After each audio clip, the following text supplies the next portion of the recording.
During World War II, information about ships on the move was always old. Before satellites and GPS, a ship's whereabouts was known only when a ship's crew radioed their location to headquarters. The more frequently they radioed their location, the more up-to-date the information they provided. But during the war, every time a crew radioed their position, or just radioed at all, they risked putting that information in the enemy's hands. The threat of detection was so great that most ships observed radio silence most of the time. That meant that back at headquarters, information about a ship was usually old. A ship's port of departure was known, and its destination was also known, and the most likely route of travel was also known, or easy enough to guess. But a ship's precise location at any moment was unknown. Only the crew itself had good information, assuming they weren't lost. In Atlantic Chase, a ship belongs on the task force display, assigned to a task force, and that's where it stays. There is no limit to how many ships can be in the same task force.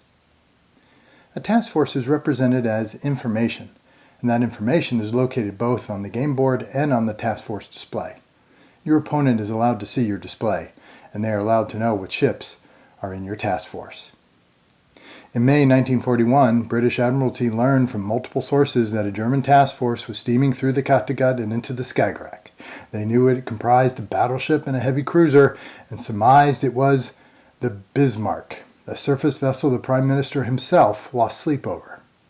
This identification took place even before that task force left the Norwegian coast for the North Atlantic. In Atlantic Chase, for the sake of simplicity and to make a more playable gaming experience, the identity of a task force's ships is not hidden information. Information about a task force is also represented on the game board. Each task force is represented as either a station or a trajectory. Actions can switch a task force from trajectory to station and from station to trajectory. In Atlantic Chase, there is no such thing as movement. There are no movement points, and there is no movement phase.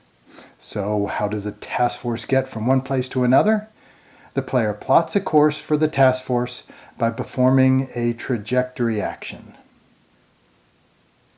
This action allows an existing trajectory to get longer or to convert a station to a trajectory. A trajectory may be as long as 15 segments, and only one segment may be in a hex, so a trajectory can be as long as 15 hexes in length. A trajectory can't fork, and there can't be holes in a trajectory. New segments may be placed at either end.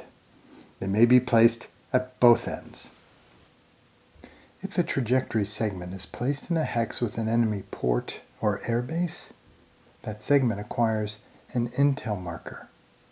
Intel is also triggered when placing a segment in a hex with an enemy station or stealth force, such as a U-boat or mines marker.